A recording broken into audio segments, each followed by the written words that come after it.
There's a pretty one, Ulysses.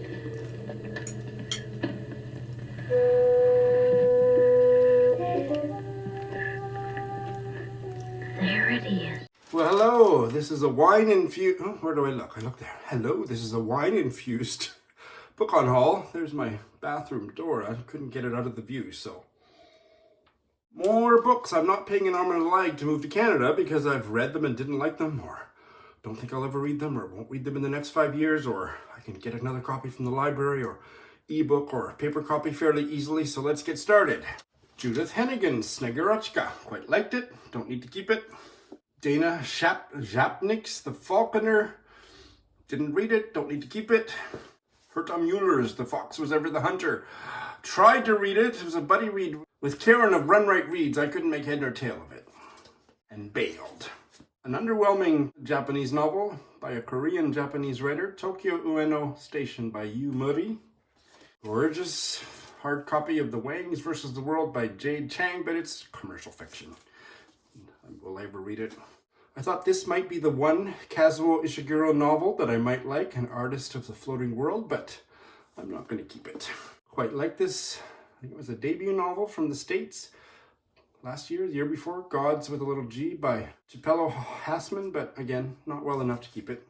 I started teaching this as a textbook in a class, and the old ladies in the class didn't really care for it, and I don't need to keep it, but I loved it as a kid. The Secret Diary of Adrian Mole by Sue Townsend. Everything I Never Told You by Celeste. I heard it was crap. Interesting sounding novel by a sex criminal or accused of something, sexual harassment or something. I will never read it. I did a collaboration with Dan of the Weird Book Club on The Stone Face by William and Gardner Smith, and didn't really care for the novel too much. I'm interested to read Ruth Ozeki, but the vegetarian novel, no thank you. Penelope Lively, her most famous one, is the one I will read, and then I will, if I love it, I'll track this down again, How It All Began.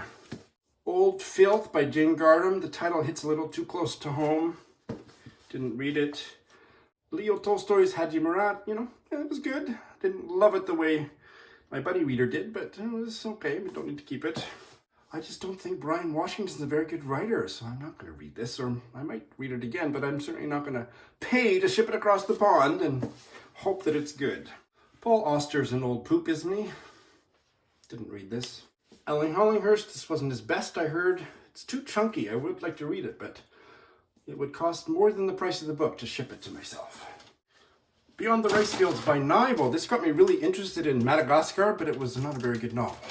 Anita Bruckner, I think she's probably a writer that I would enjoy, but is this any good? I don't know. Probably I'm going to be so done with Japan by the time I leave that I'm not going to want to read anything about Japan for years, so that's why I'm not keeping this one. I never read it. Hiroshima's Notes by Kenzaburō. She's a terrible person, right? What a shitty novel. I think this is about a fox or something. Didn't read it. Again, I'm glad I read it. I did it as a buddy read with Lindy. Wasn't as good as Life After Life. Hasn't stuck with me, and it's just a big book that I don't need to ship across the pond. I heard this was awful, and I think Deborah Levy is pretty overrated too. That's my on-haul video. Thanks for watching.